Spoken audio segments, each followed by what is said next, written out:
because we are here for another car talk video, and I wanted to get this video in before the next Ready to Love came on.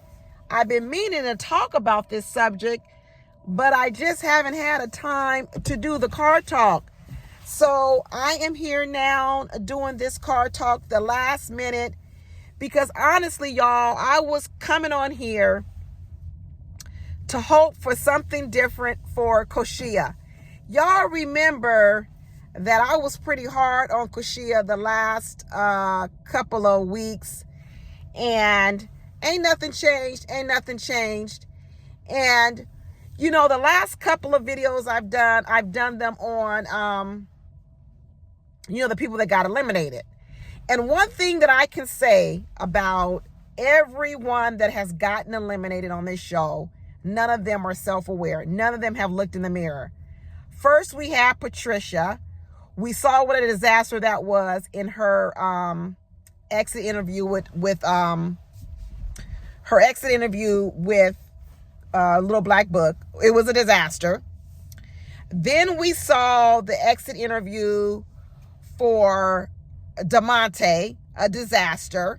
He didn't look in the mirror either. He was blaming everything not on himself, but on other people. We haven't had an exit interview for April, but we still indeed saw her exit interview with Ready to Love when she walked off and she's talked about how she was a boss bitch. That was a disaster. So even if she does an interview with Crystal XO or Little Black Book, I don't know, maybe she'll show us something completely different. But there seems to be a theme.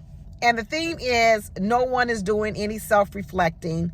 No one is looking in the mirror. No one is trying to see what they could do differently. And this is kind of in line with what we've been seeing. It really has. It's also what we saw with Koshiea when she talked with Alonzo. I know a lot of people were really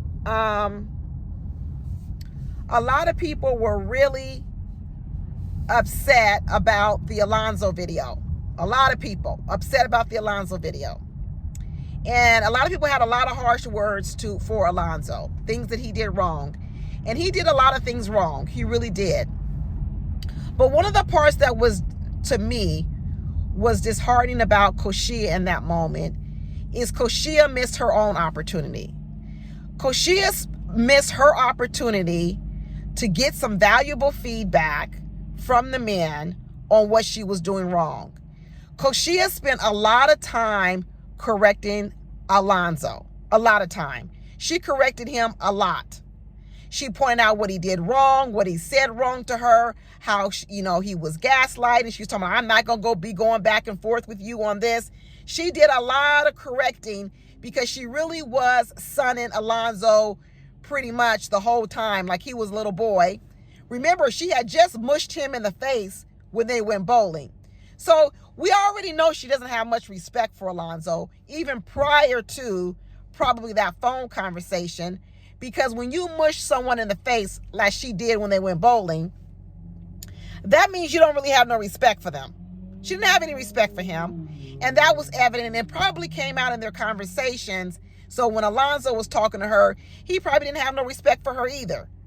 But the part that I was really disheartened about it was when Alonzo was trying to tell her, hey, a lot of the guys think you're guarded. Alonzo actually had a calm demeanor. He was talking to her, saying a lot of the guys find you guarded. A lot of the guys want you to let your guard down. Koshiea didn't ask any follow-up questions. She said, well, without any specific examples, I'm not going to do nothing with this. Well, that's her missed opportunity. What she should have said was she should have asked follow-up questions. She should have dug deeper with Alonzo and said, well, can you tell me more what the men were saying? But instead, what she did was she put all the work on Alonzo, and she didn't do her proactive part to really trying to figure out how is she being received? How is she being received? She really wasn't interested in what any of those men had to say, because once she was all said and done, her reaction was, well, if they're not going to give me no specifics, there ain't nothing I could do with this. No, there was a lot more you could do. There were a lot more questions you should ask. You could have thought about some moments. You could have said, you know what, I see some moments I could have done differently, but nothing. She took no learning opportunity from that moment at all. As a result, she walks away with nothing. She spent a lot of time telling Alonzo what he could do differently, how he could be better, what more he needed to do, but she got nothing for herself. And that's one of the reasons why I say people don't learn. You don't learn by talking. You don't learn by telling people off. You don't learn by correcting everybody else. You learn by listening. And Koshiea does a whole lot of talking and a little bit of listening. She spent a lot of time correcting Alonzo. If Alonzo's smart, if he's really smart, then what will happen is he will go back and take the constructive criticism from Koshiea and he will apply it and he'll do better. Because Koshiea did a lot of correcting on him. She did a lot of correcting on him. But what she didn't do was she didn't spend any time asking Alonzo why I'm in the bottom. What did the man say? What specifics did they bring up? You know, it reminds me of the story when Koshiea first came on. And Koshiea said that she married a man and she found out after she got married that he had 4 kids.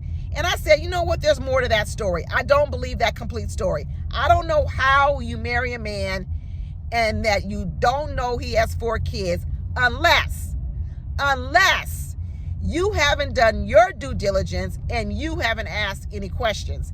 And now that I see that Koshiea, she doesn't ask questions. What she does is she does a lot of talking. She does a lot of giving orders.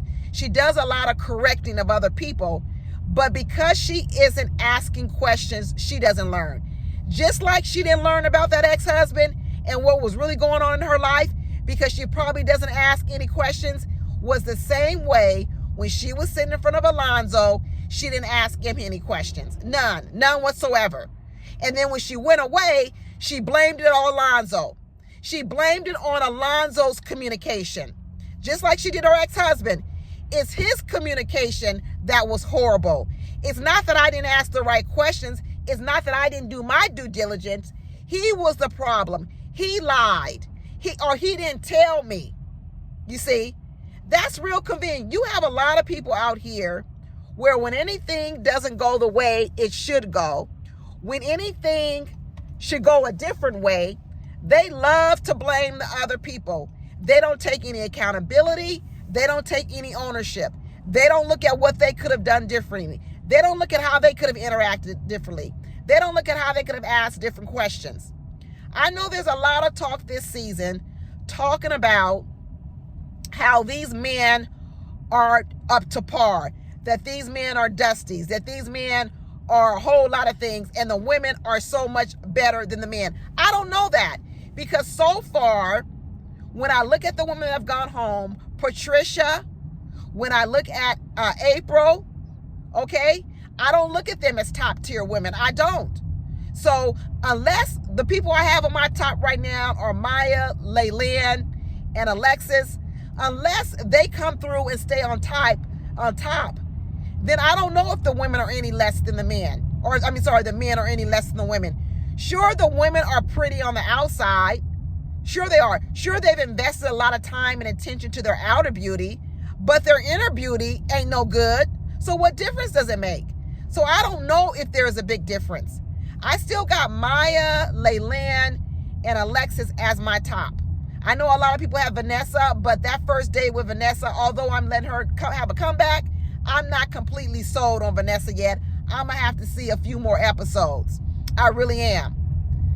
I really, really am. But I want to just say this. If anybody is out there and you're dating, you need to ask more questions to help facilitate your growth.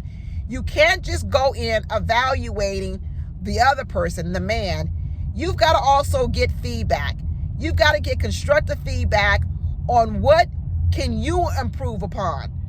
What can you improve upon? Because if you don't ask those tough questions, if you're not willing to get any type of constructive feedback, like obviously Koshiea isn't ready to receive, then you're not going to grow. You're just going to keep going from relationship to relationship, doing the same old thing and thinking that it's the man that's the problem and you're not a problem at all, when the reality is everybody's got stuff that they need to improve. I really do believe Koshiea missed a golden opportunity. She did. She walked away from that table so focused on what Alonzo was doing wrong that she missed her opportunity to get valuable information so that she could stay on the show longer. I don't know. This week it's going to be the women's power. So hopefully they will eliminate Lamar. That's what I'm hoping for. So of course she's not going to get eliminated this week because the men aren't going to be eliminating another woman. So even though she missed the opportunity with Alonzo in this last episode, I really do hope that Koshiea takes some time to listen. Not do a whole lot of talking like I know she can do, but to listen to the feedback of the men and anybody else, and that she can grow from that. That she can grow from that. But Koshiea is a hothead. She is a full-on hothead, and she's a hardhead. And let me tell you, people who are hotheads and hardheads, they're the slowest to learn. They are the slowest to learn. People that are open to constructive criticism, people that are willing to listen to other points of views, people that are willing to do some self-reflection, they typically are the type of people that grow faster and grow stronger. People who are hotheads, who fly off the handle because they're so offended by what you said. And the truth be told, sure, what Alonzo said between spanked or choked, you know what? I don't even know if it warranted that much. I think it just warranted, hey, I'm not going to answer the question. But even Koshiea admitted that the reason that why she was the most upset was because Alonzo called her immature. And I think she was so upset by it because she thinks he's immature. So I think she was thinking, ain't that the pot calling the kettle black? You the most immature man here in her eyes. And here he was calling her immature, and he was gaslighting her. But what happened was her anger got the better of her. She didn't really need to do all that to settle Alonzo down. Because if you go back and watch the clip, Alonzo actually apologized to her and said, yeah, so even if the apology was kind of lukewarm and the fact that he said, sorry if I made you feel that way, that's not what I meant, and then that I didn't think it was sexual, even if that was gaslighting, whatever it wants, to me, she should have moved on. She should have moved on to find out, why am I even here? Because the truth of the matter is, she wasn't on the bottom because of one man put her on the bottom. She wasn't on the bottom because Alonzo put her there. She was on the bottom because a whole lot of men mentioned her name. So she's so busy concentrating on Alonzo, she missed the message from all the other men. Like I said, not asking questions, running her mouth, not asking questions, not learning and growing.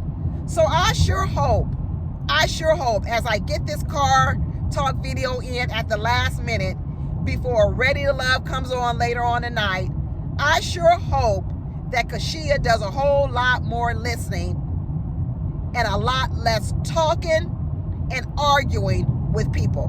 We done seen some previews coming up, and we see her starting to get in it with women. So I'm not so sure she's going to be able to do it, but I sure can hope. I sure can hope. Anyway, that's it, y'all. I'll talk to you later. Bye.